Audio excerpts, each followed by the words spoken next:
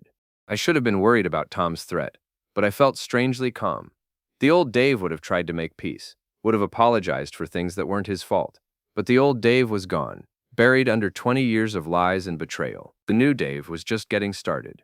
That afternoon, I got a visit from Rick and Mike, Sarah's cousins who'd been part of our extended family circle for years. They stood on my front porch like a delegation of doom, their faces hard with accusation. We need to talk, Rick said. I let them in, curious to see what Tom had told them. Tom says you've been harassing his family, Mike said once we were seated in my living room. Says you're trying to break up his marriage out of spite. Tom's marriage broke up the minute Jennifer decided to sleep with my wife's boyfriend, I replied. I just made sure he knew about it. That's not your business, Rick snapped. You should have stayed out of it. Really? So when your wives are cheating on you, you don't want to know about it? Rick and Mike exchanged glances. That's different, Mike said. How? Because we're not causing problems for everyone else, Rick said. You're like a cancer, Dave, spreading poison wherever you go. I stood up, my patience finally exhausted. Get out. What? You heard me. Get out of my house. If you want to blame me for everyone else's bad choices, you can do it from somewhere else. Dave, we're trying to help. No, you're trying to make me the villain so you don't have to face the truth about your precious family. Well, here's the truth. Sarah's been cheating on me for months, planning to destroy me in a divorce, and lying about our kid's paternity. Jennifer's been helping her and cheating with the same guy, and Tom's so desperate to save his own skin that he'd rather attack me than deal with his cheating wife. The room fell silent. Rick and Mike stared at me like I'd grown a second head. Now get out, I repeated, and don't come back. They left without another word, but I could see the doubt in their eyes. The seed was planted. Soon they'd start asking their own questions, looking for their own answers, and when they did, they wouldn't like what they found. Monday brought a new level of warfare. I arrived at work to find my crew looking uncomfortable, and my foreman, Jerry, waiting for me with a grim expression. Dave, we need to talk, Jerry said, leading me into the trailer that served as our on-site office. What's up? I got a call this morning. Someone's been spreading stories about you, saying you're unstable, that you've been harassing people, that you might be dangerous to work with. My blood ran cold. Who called? Wouldn't give a name. But Dave, I've known you for 8 years. You're the most reliable guy I've got. So I'm asking you straight up. What's going on? I told Jerry everything. The cheating, the lies, the family turning against me. He listened without interruption, his weathered face growing more serious with each detail. Jesus, Dave, he said when I finished. That's a hell of a thing. So what now? You firing me? Jerry was quiet for a moment, then shook his head. No, but I need you to keep your head down for a while. Don't give them any ammunition to use against you. I nodded, grateful for Jerry's loyalty. But as I walked out to the job site, I could feel the weight of my crew's stares. The poison was spreading, just like Rick had said. Soon everyone would know the story, Tom's version of it, anyway. That evening, I came home to find Sarah waiting for me in the living room, her face a mask of false concern. Dave, I'm worried about you, she said in the tone she used when she was trying to manipulate me. People are saying you've been acting erratically. People like Tom? Her eyes flickered. Tom's just concerned. We all are. Concerned about what? About your mental state, the drinking, the paranoia, the way you've been lashing out at family members. I stared at her, amazed by her audacity. Paranoia? Dave, you've been accusing me of having an affair. You've been harassing Marcus, spreading lies about Jennifer. You destroyed someone's car, for God's sake. Prove it. What? Prove I destroyed Marcus's car. Show me evidence. Sarah's mouth opened and closed like a fish out of water. Everyone knows it was you. Everyone assumes it was me, but assumptions aren't proof. I stepped closer, watching her flinch. Just like I can't prove you've been sleeping with Marcus at the Riverside Motel every Tuesday and Thursday for the past 6 months. Her face went white. I don't know what you're talking about. Room 237. You always park on the far side of the lot, away from the street. Marcus brings champagne, cheap stuff, not the expensive bottles he probably buys for his real girlfriend. You're insane. Am I? Then let's call Marcus right now. Let's ask him about room 237. Sarah stood up abruptly. I don't have to listen to this. No, you don't. But you're going to anyway, because I'm just getting started. She froze halfway to the door. What's that supposed to mean? I smiled, and I could see my expression reflected in her eyes, cold, calculating, and completely without mercy. It means the game is just beginning, Sarah, and I'm better at it than you think. The breaking point came 2 weeks later, at Emma's senior night volleyball game. The entire extended family was there. Sarah's parents, her siblings, the cousins who'd turned against me. They sat together in the bleachers like a unified front, whispering and shooting glances in my direction. I sat alone on the opposite side of the gym, cheering for my daughter, or the girl I'd raised as my daughter, while her biological family treated me like a pariah. After the game, Tom approached me in the parking lot. He wasn't alone. Rick and Mike flanked him, along with 2 guys I didn't recognize. The message was clear. I was outnumbered. This ends now, Tom said, his voice carrying across the empty asphalt. What ends? Your little campaign of harassment, your attempts to destroy our families, all of it. I looked at the 5 men surrounding me and felt something shift inside my chest. Not fear. I'd been in enough fights to know I could handle myself. But a cold, crystalline clarity that cut through all the noise and confusion of the past few weeks. You want it to end? I asked. Fine, let's end it. I pulled out my phone and opened the voice recording app I'd been using to document every conversation, every threat, every lie they'd told about me. Dave, what are you doing? Rick asked nervously. I'm giving you what you want, I said, hitting record. A confession. Then I started talking. I told them about the septic tank incident with Marcus's car. I told them about the photos I'd sent to Ashley, the evidence I'd given to Jennifer's husband, the recordings I'd made of Sarah's phone calls. I did it all, I said, my voice carrying clearly in the still air, every bit of it. And you know what? I'm not sorry. Tom stepped forward, his fists clenched. You son of a... But here's what I didn't do, I continued, cutting him off. I didn't cheat on my wife. I didn't lie to my children about their paternity. I didn't plot to destroy someone in a divorce. I didn't turn family members against each other out of spite. The men around me shifted uncomfortably. I just exposed the truth, I said. And if that makes me the villain in your story, then I'll be the best damn villain you've ever seen. I stopped the recording and looked each of them in the eye. So here's how this is going to work, I said. You're going to leave me alone. You're going to stop spreading lies about me at work. Stop turning my family against me. Stop pretending that I'm the problem here. Or what? Tom sneered. I smiled. Or I release everything. Every photo, every recording, every piece of evidence I've collected over the past month. I send it to your employers, your neighbors, your kids' schools. I make sure everyone in this town knows exactly what kind of people you really are. You wouldn't dare. Try me. The standoff lasted 30 seconds that felt like 30 minutes. Finally, Tom stepped back. This isn't over, he said. Yes, it is, I replied. It's been over since the moment you chose to protect cheaters instead of standing up for what's right. They walked away without another word, leaving me alone in the parking lot under the harsh glare of the sodium lights. The next morning, I made good on my threat. I didn't release everything. That would have been cruel to the innocent people who'd get caught in the crossfire. but I sent carefully selected evidence to the right people at the right time. Marcus's boss received photos of him using company time for personal affairs, along with documentation of his engagement scandal. Marcus was quietly transferred to the company's Detroit office within a week. Sarah's supervisor got anonymous tips about her frequent business trips that corresponded with personal activities, along with evidence that she'd been padding her expense reports. An internal audit followed, and Sarah found herself demoted and relocated to a cubicle in the accounting department. Tom's contracting business lost 3 major clients when word spread about his involvement in the family drama. Turns out people don't like hiring contractors who can't keep their personal lives together. But the real reckoning came at Sunday dinner at Sarah's parents' house, a weekly tradition that had continued even through our marital problems. Sarah had insisted I come, probably hoping to present a united front for her family. Instead, I brought a folder full of documents. "I have an announcement," I said, standing up at the head of the table while everyone stared at me in confusion. "Dave, what are you doing?" Sarah asked, her voice tight with panic. "I'm telling the truth," I replied.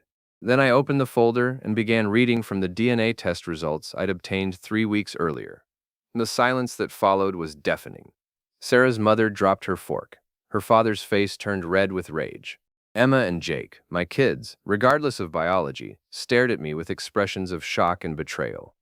"Dave, stop," Sarah whispered. But I wasn't done.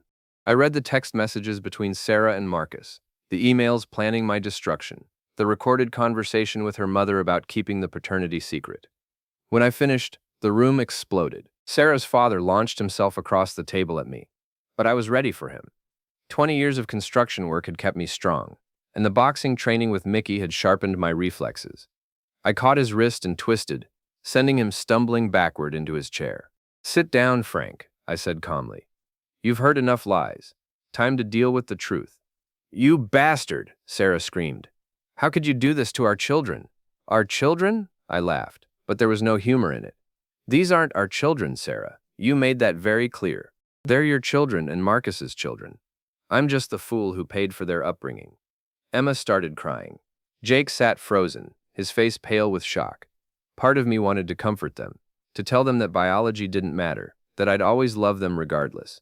But the larger part of me, the part that had been betrayed and manipulated, and lied to for years, felt only cold satisfaction. "I'm filing for divorce," I announced. "And given the evidence of adultery and fraud, I don't think I'll have much trouble getting a favorable settlement." Sarah's family erupted in protests and threats, but I ignored them. I walked out of that house and never looked back. 6 months later, I was living in a new apartment across town, free from the toxic web of lies that had defined my marriage. The divorce had been brutal but swift. Sarah's lawyers couldn't argue with DNA evidence and documented adultery. I kept the construction business, the work truck, and my tools. Sarah got the house, along with the mortgage payments, the repair bills, and the responsibility of raising 2 teenagers who now knew their mother was a liar. Marcus had married his Detroit secretary and moved to Michigan permanently. Jennifer had divorced Tom and moved back in with her parents. Tom's business was struggling, and he'd been forced to sell his house and downsize to a small apartment. The family that had turned against me was scattered to the wind, destroyed by the same lies and betrayals they'd tried to protect. But the real victory came on a Saturday afternoon in March, when I was having a beer at Murphy's Bar and watching the NCAA tournament. A familiar voice called my name, and I turned to see Jerry, my old foreman, walking toward me with a grin on his weathered face. "Dave, good to see you, man. How's the new business going?" "Can't complain," I replied, staying busy. After the divorce, I'd started my own contracting company. Word had gotten around about what really happened with Sarah and the family drama, and public opinion had shifted in my favor. Turns out people respected a man who fought back against betrayal, even if his methods were unconventional. "I heard Tom's been asking around, trying to find work," Jerry said, settling onto the bar stool next to me. "That so?" "Yeah, seems his reputation took a hit when the whole story came out. People don't trust a man who turns on his friends." I took a long sip of my beer, savoring the bitter taste and the sweet satisfaction of justice served. "That's a shame," I said, though we both knew I didn't mean it. Jerry chuckled. "You're a cold son of a bitch, Dave, but I respect that. Sometimes a man's got to do what a man's got to do. Sometimes he does." As Jerry wandered off to find his own table, I reflected on the past year. I'd lost a wife, 2 children, and most of my extended family. But I'd gained something more valuable, my self-respect. The old Dave would have taken the betrayal quietly, would have let Sarah and her family walk all over him, while pretending everything was fine. He would have paid for children who weren't his, supported a wife who despised him, and maintained relationships with people who saw him as nothing more than a useful fool. But the old Dave was dead and buried. In his place stood a man who understood that sometimes the only way to win a rigged game was to flip over the table and start fresh. My phone buzzed with a text message. For a moment, my heart jumped, wondering if it was Sarah or one of the kids trying to reconnect. But it was just a potential client, asking about a bathroom renovation. I finished my beer, left a generous tip for the bartender, and walked out into the crisp spring air. I had work to do, a business to build, and a life to live. And for the first time in 20 years, that life belonged entirely to me. As I climbed into my truck and drove toward my next job, I caught sight of my reflection in the rearview mirror. The man looking back at me was older, harder, and infinitely wiser than the fool who'd believed in happy endings and family loyalty. He was also completely free. I'd learned the hard way that sometimes you have to burn everything down to build something better. Sometimes you have to become the villain in other people's stories to be the hero in your own. And sometimes the best revenge is simply refusing to be anyone's victim ever again. The sun was setting behind me as I drove toward my future, leaving the wreckage of my past in the darkness where it belonged. I'd played their game by their rules for 20 years, and I'd lost everything that mattered. But when I finally started playing by my own rules, I discovered something they never expected. I was better at their game than they were. And that made all the difference.